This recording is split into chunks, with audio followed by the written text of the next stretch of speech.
We've all heard the saying, April showers bring May flowers.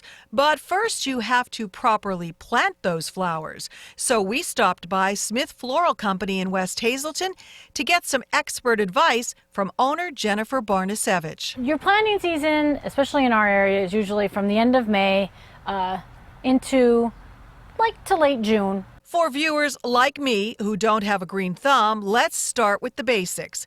The difference between annuals and perennials. So if you're getting annuals, they're going to bloom until the frost, which would be usually in our case sometime in late September, October.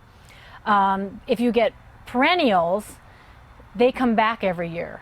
So they're going, but the trade-off between your annual and your perennial is your annual is going to bloom all summer, but it's not going to winter, so it won't come back the following year.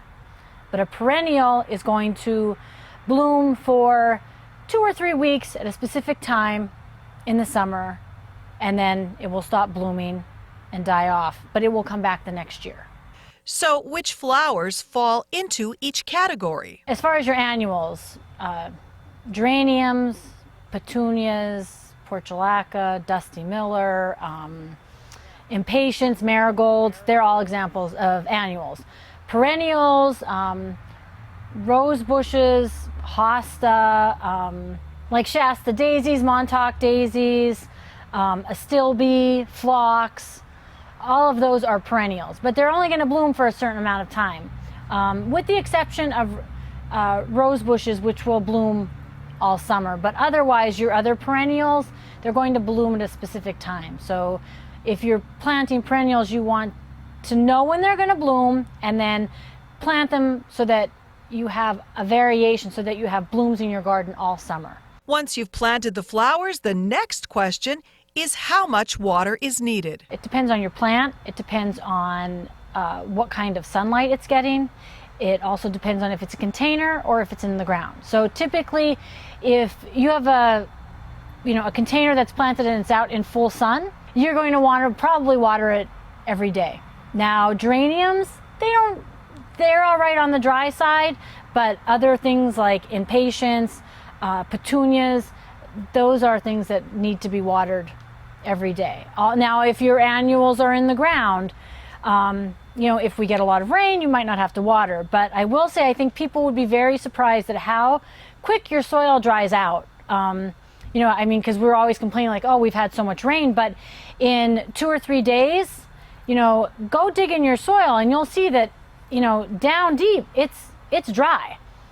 And if we have a lot of wind, that really dries things out very quickly. We joke a lot of times people kill them with kindness, where they water them too much. Yeah.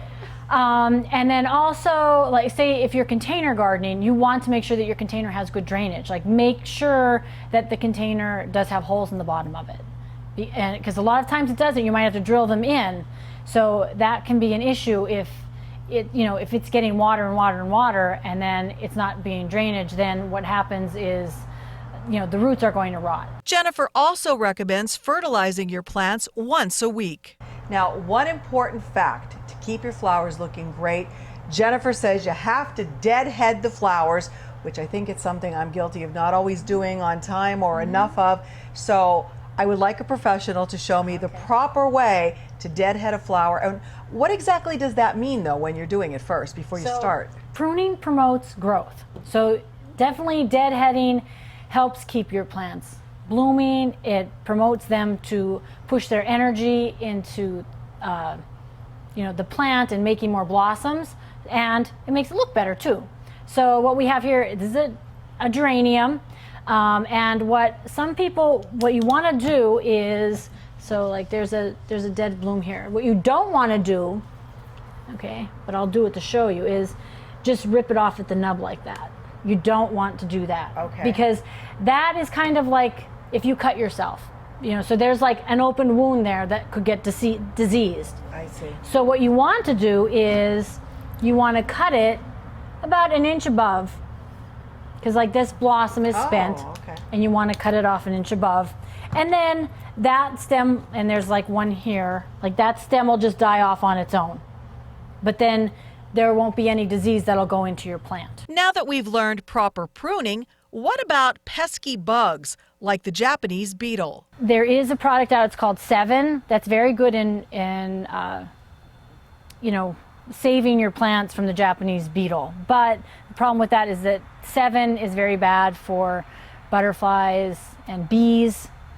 So what I do, and it is a little more time consuming, but I put rubber gloves on and I take a little Ziploc bag filled with soapy water and I pick the Japanese beetles off my plants and just send them to their death in my Ziploc bag. While we focused on flowers, Jen tells us that vegetables and herbs are also popular plants. We always have a lot of old timers that plant the big garden, but now we have more and more younger people that are planting their own herb gardens and vegetable gardens as well. And we had talked about this earlier.